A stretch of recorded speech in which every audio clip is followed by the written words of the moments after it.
All right. Allegedly, we are live. And I always say allegedly because he's had some problems.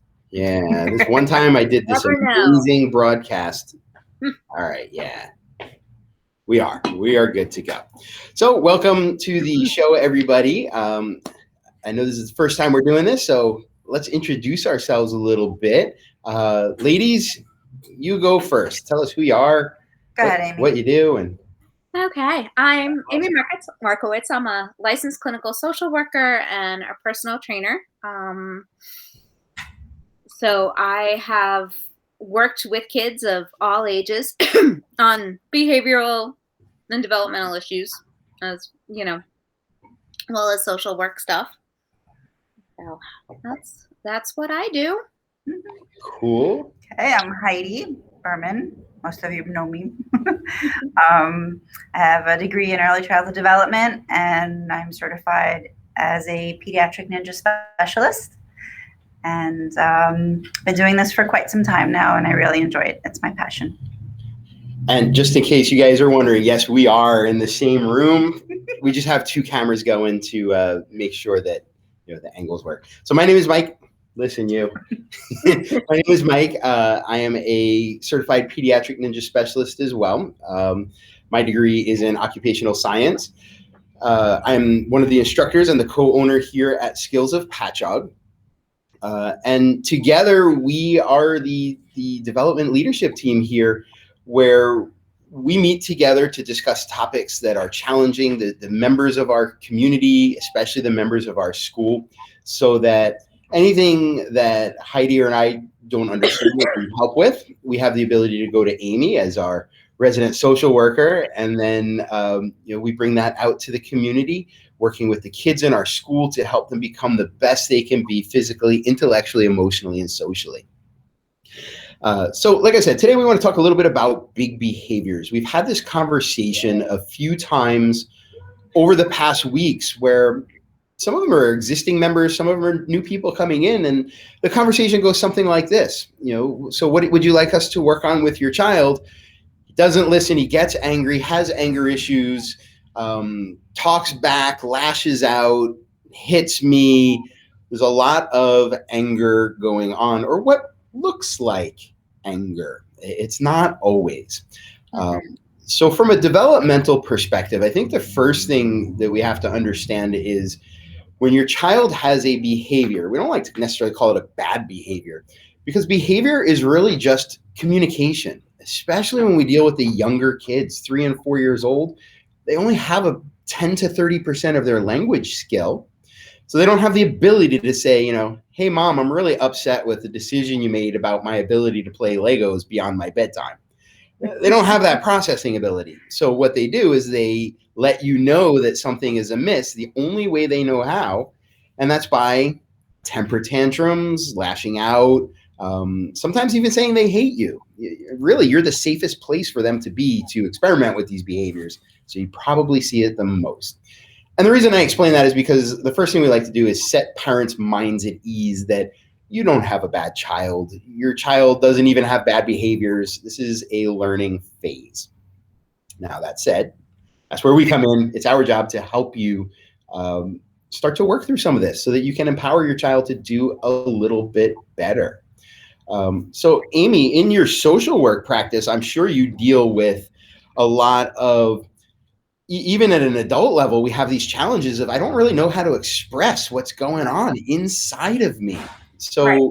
How can we look at that from a clinical perspective? Well, so, I'm glad you said not only children, but adults also, deal with anger. And what I say all the time is anger is a very surface emotion. It's a very easy emotion to feel. Many times, most times, there are other emotions behind it, whether it be frustration, whether it be sadness, whether it be, and for kids, you're dealing with that even more because they don't understand any of those. They don't understand their emotions. Right. So, it's just very easy for them to go to anger. So you mentioned like other emotions, and this aspect of develop is not my expertise area, is it, so how do I phrase this? Is it that we go to those more, I guess, primal emotions, those deeper emotions when we can't express the things that are a little more intellectual? Because I know like frustration is not really a primal emotion. No, but anger is. But anger is. So if I couldn't express frustration, is it like safe to say I would go back to what I know? Mm-hmm. Yeah. That, kids don't have, especially kids, 3, 4, 5 years old, don't have the capability of saying, what, I'm really frustrated at this. Like you said earlier, no, Mom, I'm really frustrated that you won't let me play Legos past my bedtime. Or, no, I'm really frustrated that you won't let me do whatever. So yeah, they get mad.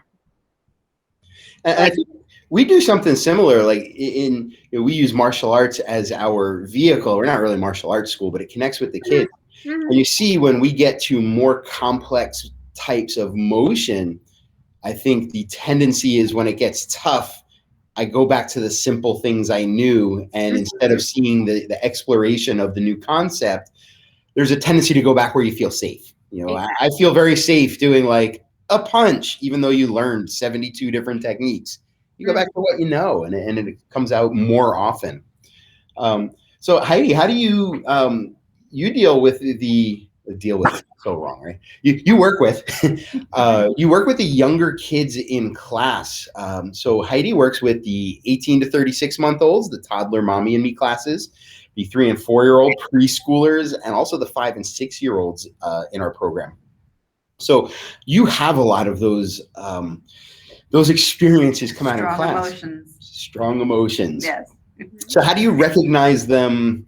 Do you find that there's ways to recognize them early? Can you cut them off at the pass kind of thing?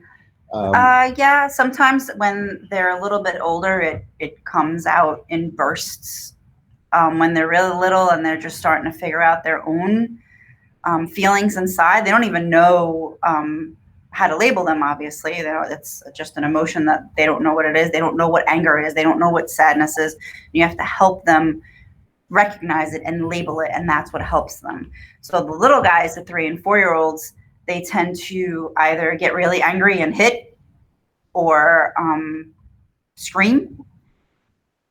And then as they get older, they tend to, or they shut down. And then as they get older, it goes to more of shutting down or crying, also with the 3 and 4-year-olds and the 5 and 6-year-olds.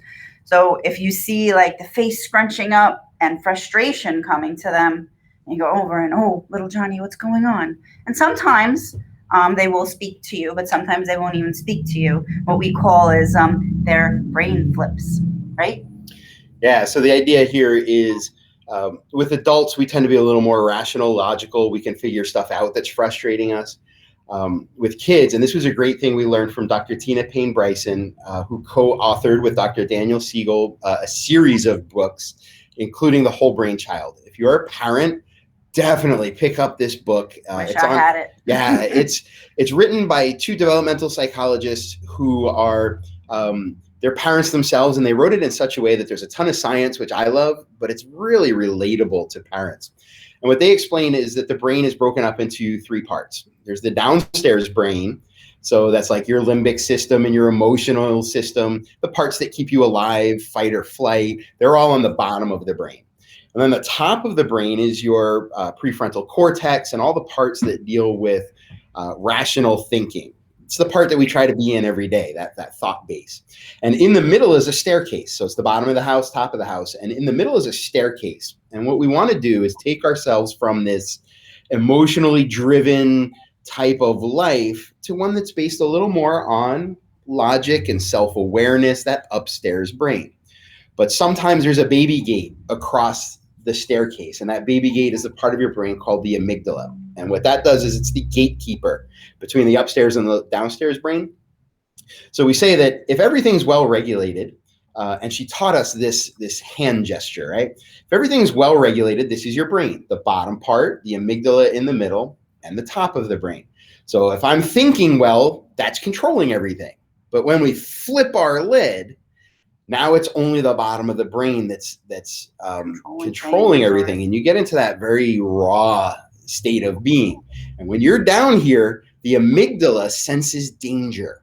And when it senses danger, it squeezes tighter so that those kids can't get back to their upstairs brain.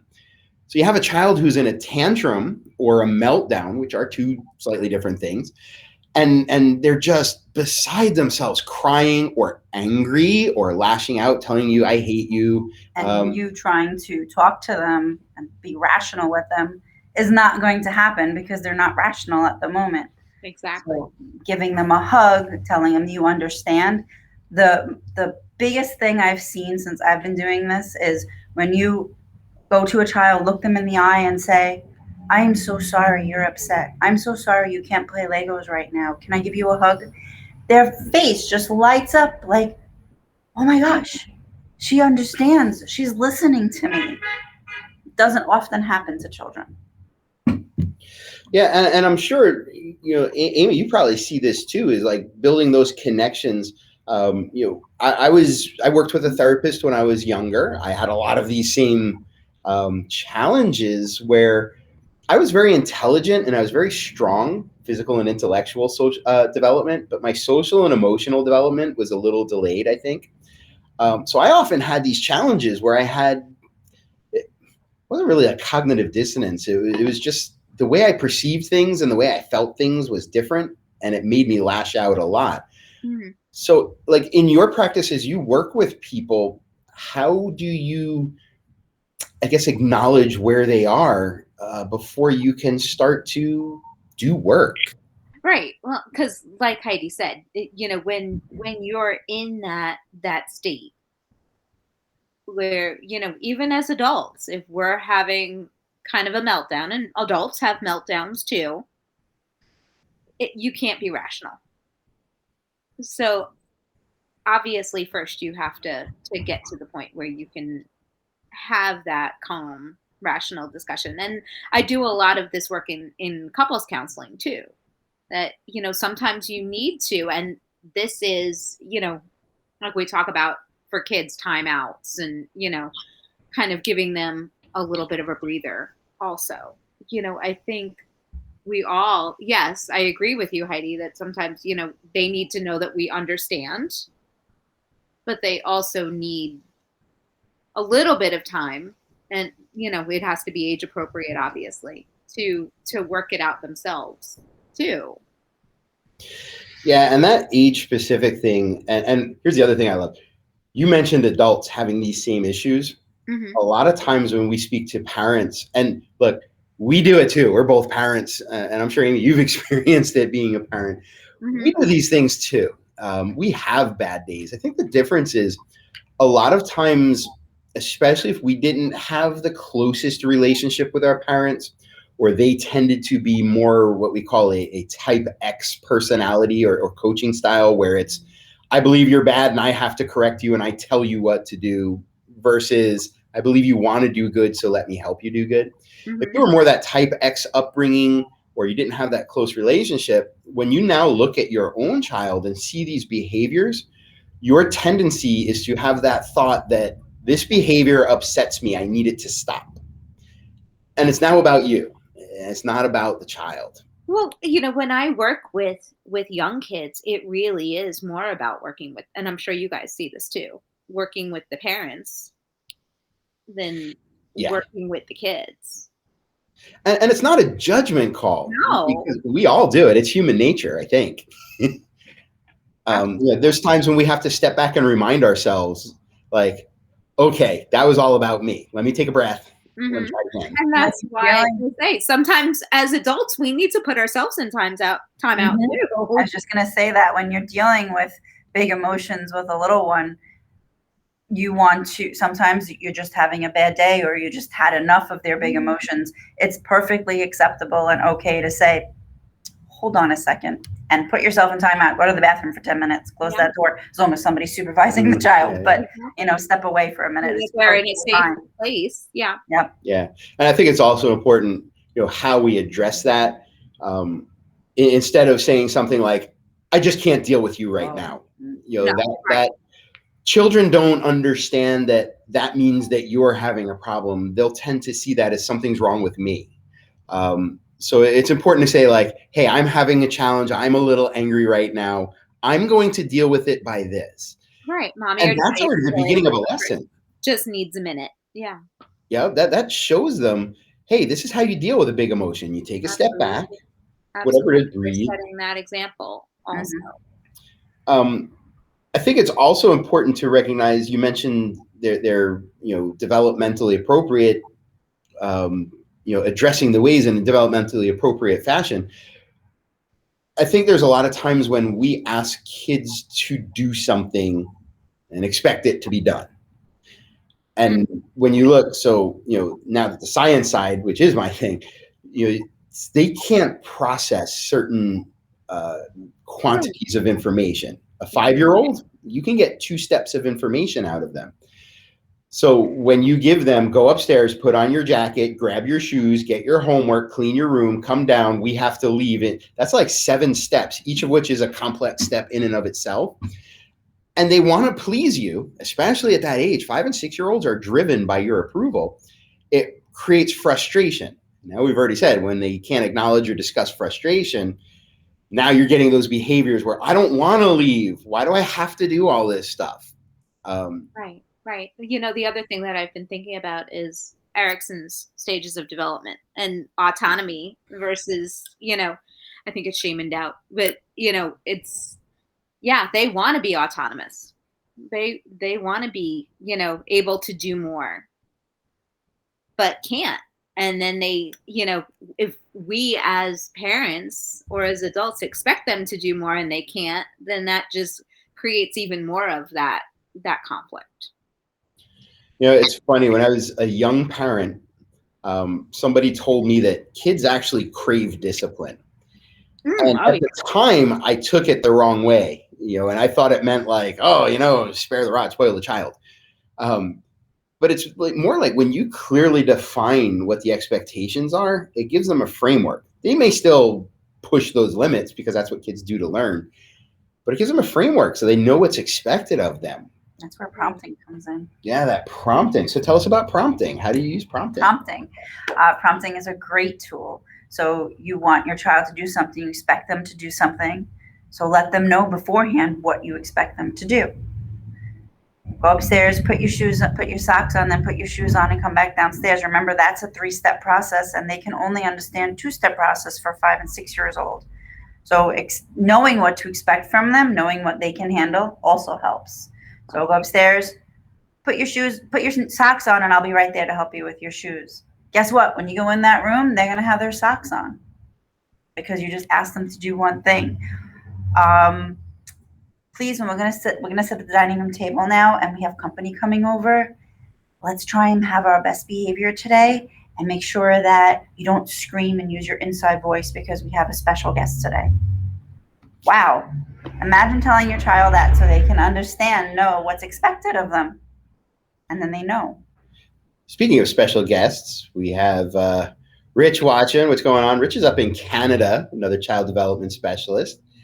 Eric is probably one of the country's foremost special needs and autism teachers in the world of martial arts. Wow. And we have Kathy, who is a teacher right here in our own PatMed school district. So thank you guys for watching today. Welcome. I think it's also important to recognize that if we look at the thing we know, which is us, within limits, I guess, otherwise we wouldn't need social workers to help us. There are things that people tell us that we don't want to do. And we have the ability to say, yes, boss, go in the other room, grumble about it, throw some stuff around, and do the minimum effort required to get it done. And we get paid at the end of the week the same way, no matter what. A lot of the things that we ask kids to do that elicit these big emotions are things they don't like. And we have to remember, like, hey, I need you to clean up this room like I told you to. Well, who likes cleaning? I'm 46 years old. I don't like cleaning up after myself, but I have the ability to adjust my own schedule and not have to really answer to anybody but Heidi, who gives me a lot of leeway. Kids don't have that. We have to remember that they have bad days. They have likes and dislikes, And I think it's up to us to connect with them a little better. Right. And they don't understand it the same way that we do. They don't understand clean your room, or, like you said, it's, at 5 and 6 years old, they understand two processes. So we have to be much more specific and much more hands on. It would be very nice, right, if we could say to our 5-year-old, go upstairs and clean your room, and it came, they did it perfectly. But it's about managing our expectations too. Absolutely, that's huge. So let's talk about us. We're coming up in the last part of the broadcast here. So let's talk about some actionable tips. We've touched on some ways to recognize when it's going to happen before it happens, which I think is huge. Mm. The fact that we have to manage our own expectations and build connection before we can deal with those big behaviors, and making sure that we're developmentally appropriate. So what are some tips, specific things that we can do to help the kids bring those emotions back in? Because they do want to be good. They do want to follow those rules, and they want your approval. Or if they're a little older, they want the approval of their friends. So Heidi, what's one tip? I'm going to put you right on the spot here. What's one tip when somebody's having a really challenging emotional day in your class and it really comes to a head? What's one thing that you help them do to calm it back down? Giving them eye-to-eye contact and maybe hands on the shoulders, and just letting them know that you're there for them, and being quiet. Now, if they're having these big emotions and they're crying and they're screaming, and just getting in front of them and saying, hey, I know you're upset. I'm so sorry you're upset because you couldn't do that kick the right way. How about we come over here to the side and we try again in a few minutes? Let's just sit down for a second. So being able to help them quiet down a little bit. But remember that unless they're ready, so if they're crying and they're like in the beginning of it, give them a few minutes to just get through that. The upstairs and downstairs brain are not going to connect unless you can give them a few minutes to calm down and collect themselves, which is hard for 3 and 4-year-olds. So you need to have patience. What I really love that you did there, I don't know if it came through on the broadcast, but when she put herself like in that imaginary role of addressing the child, I don't know if you heard how her voice dropped a little bit, the energy smoothed out, the words got slower. Think of how Mr. Rogers spoke. They say he is the perfect speaker for keeping things calm and being educational. He speaks 134 words per minute, pauses between sentences, draws out the vowels like you do when you speak to an infant, and just has great energy. So that connection is huge, and just it brings them down.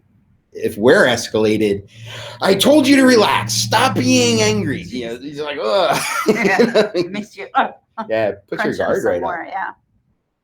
Yeah.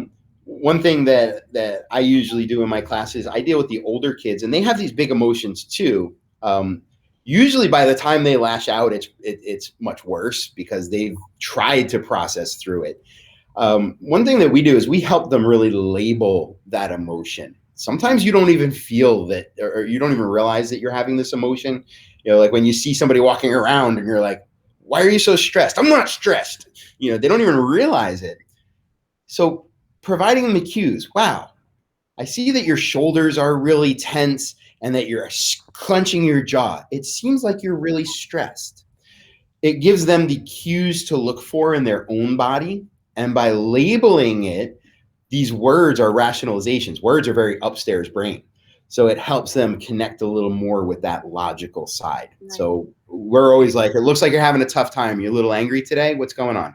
And it opens those doors. Right. I absolutely agree with you in pointing out those cues, because then it gives them the opportunity, especially older kids and adults, the opportunity to be mindful of it, and be aware. In mindfulness, the first thing we look for is the physical, right? Are our shoulders, clenched? Is our jaw clenched? All of that, in meditation, a lot of times you kind of do a body scan, where you tighten and release each body part to release tension. So, if older kids, 8, 9, are able to start to be aware of that, that's great. It'll just help to serve them in the future. Absolutely. And I think the more you do it, the easier it becomes, to the point where I have some of my older students where we use some anchoring techniques that, when we go and connect with them a little bit, I'll put my hand on their shoulder. Wow, that was weird. Look at that. I put my hand on their shoulder the exact same way every time I offer them some legitimate praise. So that now when they're having a tough time, I can do the same thing, and it brings out some of that, like a mood induction. And, when Heidi was talking earlier, the one thing that I was thinking about with the younger ones, to go along with what you were saying, is positive reinforcement, So if they're not able to do that kick in the moment, and they start having a tantrum or a meltdown, and you take them off to the side and let them calm down for a minute and bring them back, and they are able to do it, giving them that positive reinforcement after the fact is huge. Yeah, that smile's killer when they get it.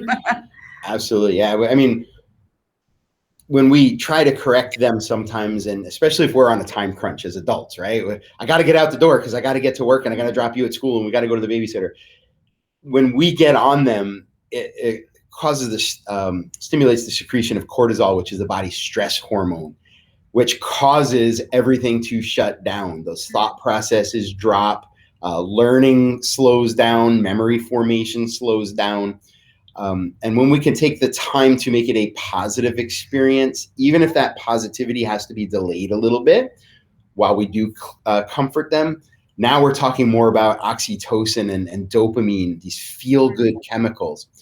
And when things feel good, people tend to do them more. This is why many of us struggle with eating, because eating stimulates all these same chemicals, and we feel good. It reinforces the pathways in the brain that make you want to do it even more. So it's like this, in that case, a bad self-fulfilling prophecy. But we could do this in a positive way as well. And I think while this is all great information, it's fairly general. I would say one other thing for you to do is start to look for patterns. Where is the behavior happening? When is it happening during the day? Is it when you're trying to change something? We have the toddlers class in our school. The kids have a ton of fun for exactly 29 and a half minutes. And in the last half a minute, it's, I don't want to leave. And there's a meltdown. So is it really a negative behavior, or is it just a child expressing how positive it just had been? Things like this, once we identify it, we can now start to put things in place before it happens to head it off. Picky eating at the table or talking back at home. We can find, it's very rarely the thing we see that's the actual thing. It's usually something else. And this was just that, camel's especially with anger, and especially with young kids, like I was saying earlier, there are lots of different emotions that can be behind that anger, that meltdown, that tantrum, and yeah, it could be frustration or sadness that they don't want to leave. They may be struggling with that transition between doing one activity and another. That makes me think there are lots of emotions. Big emotions that you have to deal with are not always negative. You can have kids that are so happy, so excited that they also have challenges self-regulating. So it's just as valuable, I think, for you to recognize those instances so that whether it's good or bad, and I'll put those in air quotes, good or bad, we can help them label, regulate, connect with us, and really find a healthy balance. That's what it's all about. Exactly. All right. So we're right about at time here, and I do want to be mindful of your time, Amy. So thank you very much. Absolutely. If you guys that are watching this, whether you're now or on the replay, you have questions or you want to get a little more specific about your circumstances, please let us know.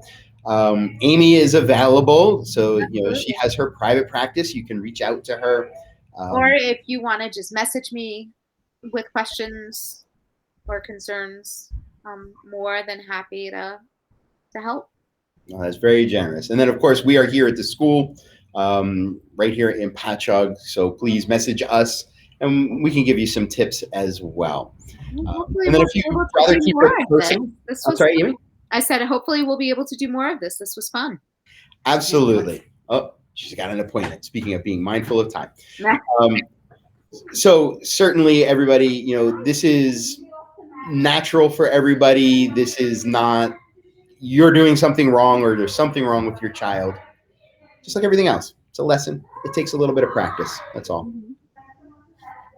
Oh, and one last thought that I had written down and I meant to say. Being a perfect parent, I'm going to mangle this quote. I know it.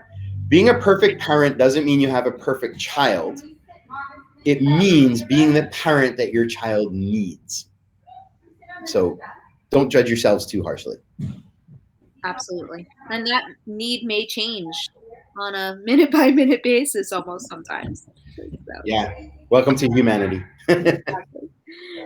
All right, everybody. So I hope you have a great rest of your weekend, and we will do this again soon. This is a lot of fun. Thank you, Amy. Definitely. Take care. Bye-bye.